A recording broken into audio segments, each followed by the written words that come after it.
Hi, welcome back at 7:23. We are playing today for a 4-pack of tickets to see the Eagles face the Saints on Sunday at Lincoln Financial Field, courtesy of Lehocky Giordano, who are celebrating the greatest fans on earth and an official partner of the Philadelphia Eagles. And with us, I am very honored to have with one of people I've known for like 25, 30 years, and he has saved lives on the beaches of Sea City. The great Sam Pod is here. Sam, great. Thanks so much for coming in with us today. It's my pleasure. Thanks, Ange. And the greatest fans on earth. How long have you had these seats?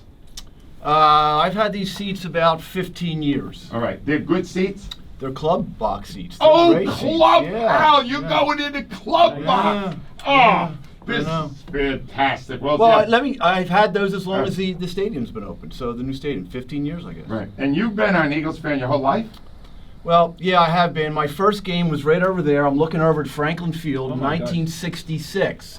And my father took me to my first game. I was 8 years old. And they played, guess who? The Dallas Cowboys. Oh, who won? Well, Dallas Cowboys beat the Eagles. They weren't very good in the 60s. And they were just a new franchise, and it was really interesting. Landry had all those guys, Leroy Jordan, Bob Lilly on the defensive end, and they had Don Meredith. Dandy Don was a QB. Bob Hayes, I think, caught a couple deep passes at that game in '66. So, look, growing up in a Philadelphia neighborhood, you have to be a fan. You have to bleed it. You have to do it. And it's really, really part of our culture. And when I talk about the greatest fans on earth, we are the greatest fans on earth. We don't have to apologize about being a Philadelphia fan. We don't have to apologize about loving the Broad Street Bullies. We don't have to apologize. We should be honored. That's a badge of honor. When we travel throughout the country to say you're from Philly, it's great. I travel with my son to see Flyers games throughout the country.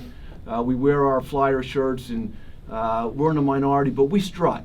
And we have our head high about being Philly fans, and it's a special thing, and it has to be honored. And we are the greatest fans in the country. Sam, you make me want to commit a crime. So just like we're going to court and you do the close, I would really enjoy. Yeah. Al's committing one now. He's stealing money again.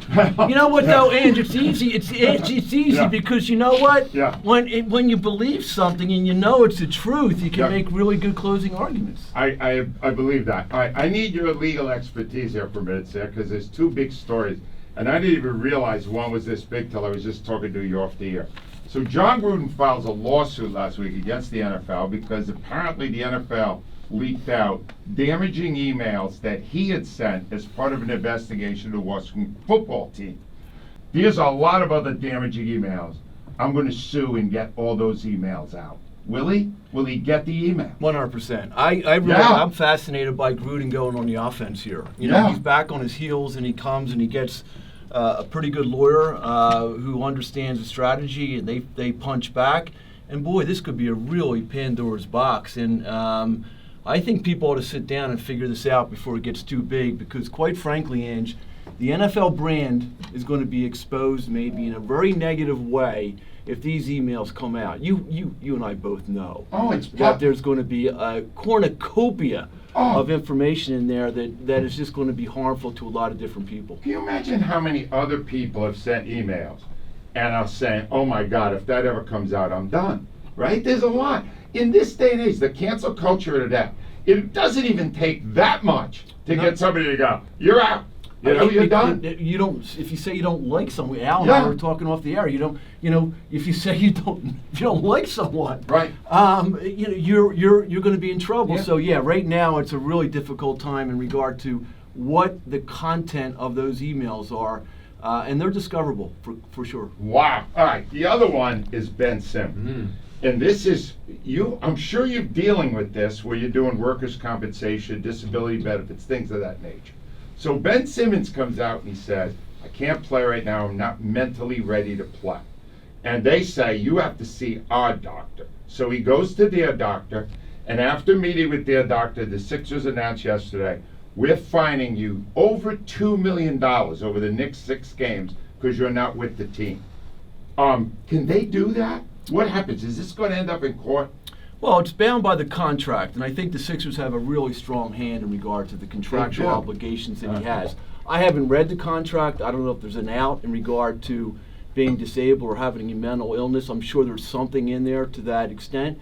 Clearly, if the Sixers are doing something that aggravates an underlying condition, such as a mental condition, that could be compensable as a result of a workers' comp case in Pennsylvania law. That doesn't really help Ben Simmons, though. He gets $1,000 a week from $34 million. That's really not the answer. I really think the answer is we have to stop this behavior. We really, look, Ben Simmons, we have a saying in my neighborhood, you know, a kid brought the ball to the game, whatever the game was, it was 20 of us, and you didn't like what we said, and you took your ball and went home. Or you were a sore loser. Ben Simmons, someone has to surround Ben Simmons that has some sort of logic, rational behavior to give this kid, this man, advice on how to behave. He had a horrible series. There's something wrong with you in regard to your confidence. It was one of the most disappointing professional performances I've ever seen. Everyone felt it. I think more disappointing is his behavior since. Step back. Make a joke of yourself. Self-deprecate. Do something so you feel like, hey, I'm a teammate. Guys, I dropped the ball, literally dropped the ball, and I'm going to get better. I'm going to work harder in the offseason. And by the way, the leadership of the 76ers has to start demanding that in the offseason, you're able to take a 12-foot jump shot. You've got to develop that. You can't come in and not be able to make a foul shot. That's what we're demanding that you do. I'm very upset. This guy's out. He's kayaking. He's saving people's lives. I've watched this guy for 25 years. And I always would sit on the chair. I never moved. How about two-man kayak? No. You should go with Sam. Good And I idea. would- Good I idea. always would We'll go. turn it over.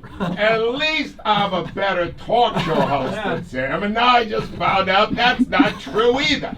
All right, let's just do this. Sam, I'm going to take a call, and you're going to help me with the call, all right? Because right now I'm belly aching because Dallas got it. You saw the game Sunday, Yeah, right? I did. Helmet to helmet. I felt it. No, right? Yeah. No call. And the coach comes out yesterday and he goes, oh no, the player's fine. He's a great player. I admire him. The refs have a hard job. He does nothing to protect his own player. Here's where I could use Sam, because Sam's a Northeast guy. He's as Philadelphia as you're going to get. Sam, we're all that matters to us, right? We don't care about doing an honorarium for another player, right? We're not going to show sympathy toward the refs in this city, are we? No, and I think you're right, and I think Sirianni and I think Jonesy's correct also. Though I think this is a learning experience. He's kind of getting his legs under him. But the bottom line is you have to protect your players. Yeah. And it was a hard hit. It was a football hit. Football's gotten a little bit where you're protecting players, which I understand. But you have to defend your players, and you have to come out and let them know that we're gonna push back. We're gonna speak back. And we're going to let our voice be heard in regard to this kind of thing is not going to happen to our players. And by the way, be careful with our players because we're coming out in the field the next time and things may be different. Here's the problem I'm dealing with, Sam. He's coming on in less than an hour. I feel like I got to cross-examine. You always do. No, it's not. You always do. You're one of the No. best crossing. I'm going to listen. When you retire, you've got a job. Yeah. Just go to law school and meet the. Oh, Lord. Go to law school. The jails are going to be full, that's for sure. Stan, you get a shot at Sam's tickets right now. He thinks I'd be a good lawyer. Al, you would be a good lawyer. We're not. You can't give it away, sir, because it's under lock and key. It's in a is. thing. But do you like legal dramas? I do. You do? Did they get the lawyer right most of the time, or are they way off? It's too dramatic? No, I think they get the lawyer right. I think some. Look, if you go back and look at some of the Perry Mason's shows, it was real lawyering. I mean, some of the things that he did in regard to direct examination, cross-examination. I had my law school class tonight, and your Shane Inspector, our Inspector's son, was one of our guests. Great lawyer, great trial lawyer. It's generally good. It also has sometimes in regard to our practice. It has some messaging in some of these movies that really talks about the consequence of the difference a lawyer makes in someone's life, especially when you have to go up against big corporations, big insurance companies that are basically for profit. Bottom line, and you've got to go in there and you have to have justice for your client.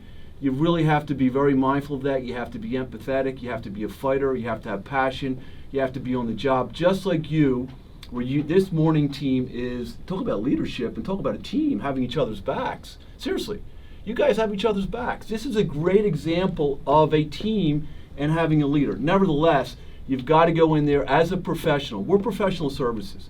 People's lives are at stake when we represent them, and the movies depict this. Many movies depict that. I want you to know why you were saying we have each other's back. My producer was giving me the finger. You said your number one. Sam Pond, finally, Sam, I'm indebted to you for these tickets. I'm indebted to you for all the years I've known you in CIO. It's an honor to have you here with us today. Thanks for and to be a spokesman for Pond Lehocky. Thank you very much. It's a pleasure, and thanks for doing all you do for our firm and our clients. Sam Pond. When we come back, lots of your phone calls, and I want to talk.